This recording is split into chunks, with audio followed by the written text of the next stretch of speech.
Hello, long time no see. Been a while since I've done a layout process video for you. So here we go. Got some photos from September in Cornwall. I'll talk about them in a bit. What I'm using, some scraps from my scrapbox. They are Pink Paisley, Paige Evans, Pick Me Up and Turn the Page.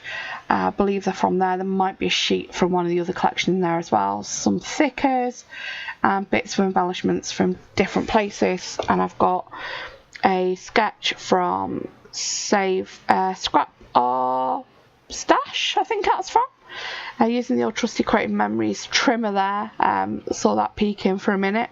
Okay, so been doing the Chamel's latest class, which is called Behind the Scenes, and she's looking at going through her process from when the photos are on the computer to working out what story she wants to tell, what she does for organising the photos, getting them printed, and then putting page kits together.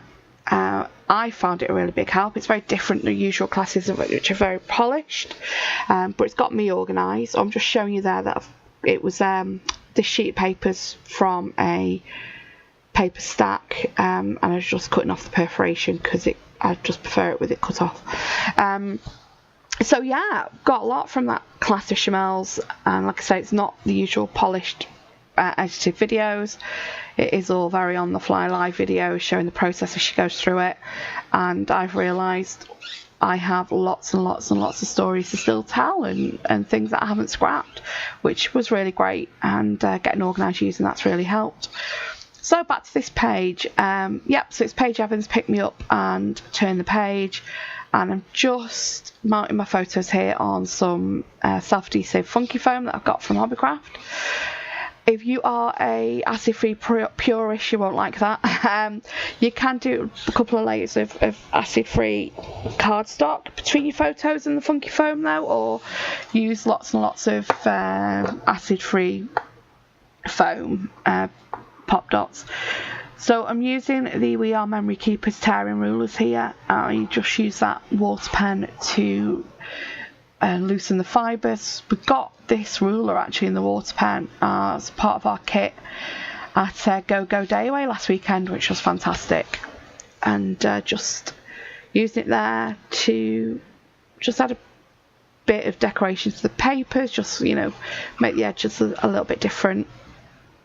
And what you saw me doing before this was just working out if I wanted the photos close together or apart, and I've ended up with them all together. I've stuck them to that funky foam and worked out a couple of embellishments that I know to begin with are going on the page.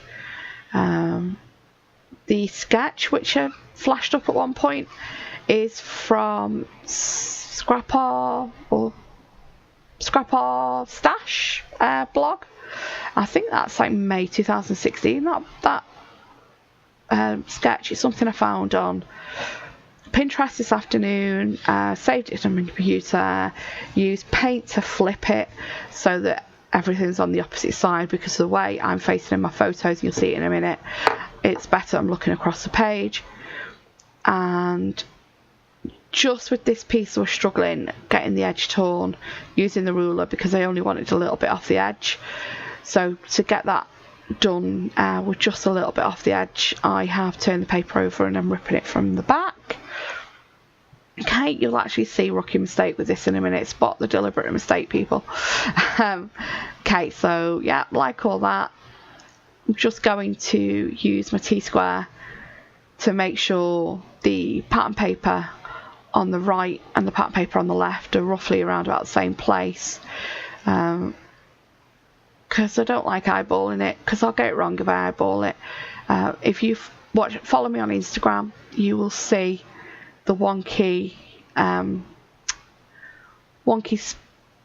labels on a layout that I did this morning. There we go, look, put the glue on the wrong side. So turn it over, put the glue on the right side, and got my trusty adhesive eraser out and got all that off. You see me using Hermie here. It's actually the first time I've used Hermie, because Stampin' Up Fast Fuse is my glue of choice, but they've discontinued it, so I'm going back to Hermie. A little bit more forgiving. Bit of Tombow there on the back of the foam because it tends not to take glue pens very well. Okay, so just starting on my clusters. That wasn't going as far under as I wanted, so just moved it over a bit and cut a bit of the bottom off. I was going to tuck that all the way under and you would only see that little bit of purple. And I've actually decided to trim it and use it over the other side, and that is now my title. You'll see me cutting down embellishments quite a bit. You know, it just means that goes a little bit long, a little bit further. What's the use of putting all that 3x4 card under there when I'm only using less than ½ inch? So these are the embellishments that I just collected together that I thought would work with these photos and these papers. Got them all in a basket there. I'm just sorting through what I want to use and where. Some things get moved about quite a bit. And yeah, trimming off again. I'm still getting used to this Hermie and how much you need to put on there. So you'll see me re-gluing things a few times and removing things, re-gluing. That piece that's on top of the photos now, that was just for a hint of green over this side with the stripe down the other side and the green in the flowers that I do end up using. I didn't want what was actually written on it doesn't go with the feel of the layout. So I've covered that up with that little slither of the purple that I'd had there earlier. Just adding some chipboard flowers now. Just instead of sorting through it, let's just tip it all out on the page, why not? Oh, this is a piece of gold foil washi that I really liked. This gets moved about in a bit because I notice it's very wonky. You'll see that in a minute when I move it again. Look, it's like it's falling over. Just play with some bits because I need some hints of gold in other places. So I've got a little bit over the left and then that washi over on the right. Here we go, straightening up the washi. So take it off, I get my T-square, struggle with it for a bit and then give up and turn my T-square around and struggle with it the other way. But I'm happy with where it is now, so there we go. That little chipboard piece that I've just put down there says something about being courageous. Feeding animals out of my hand is just the germaphobe part of me. Just do not like doing that. And also you always think they're going to bite your fingers, so me doing this and feeding these lambs at Paradise Park in Cornwall was me being courageous. Oh, I said I'll talk about the photos, didn't I? So they are a couple of photos of me at Paradise Park in September. That's it's a place in Cornwall. It's kind of like a zoo, but it's all animals. All birds. So it's all exotic birds. And they've got some red pandas and they've got the petting zoo as well. And the petting zoo is right by where they do the hawk flying. So Mr. Ding and I fed the sheep, Mr. Ding fed the goats, and these are just pictures of me feeding the sheep. Play about which way around I want this a few times. And I do in the end decide that's going up on some foam bits. You'll see me doing that in a minute. So don't be put off using bits where they've got words on, sentiments on, titles on. If you don't like the title, you can always cover the words up with something else, like I've done with that bunch of flowers there in the corner.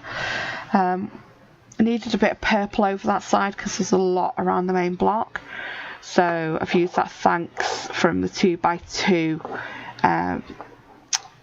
words pack in the collection. I can't remember which one that one's from. I think it's Turn the Page, I'm not 100% sure. And then I'm just putting some little bits, finishing off now with a few little bits of hearts. There's a gold one with the flowers on the bottom right, and then I've just put some blue ones around the rest of it. And there we go, done. So a couple of close-ups coming up. Thank you very much for watching. I will get back into the swing of this and you'll be seeing more videos soon.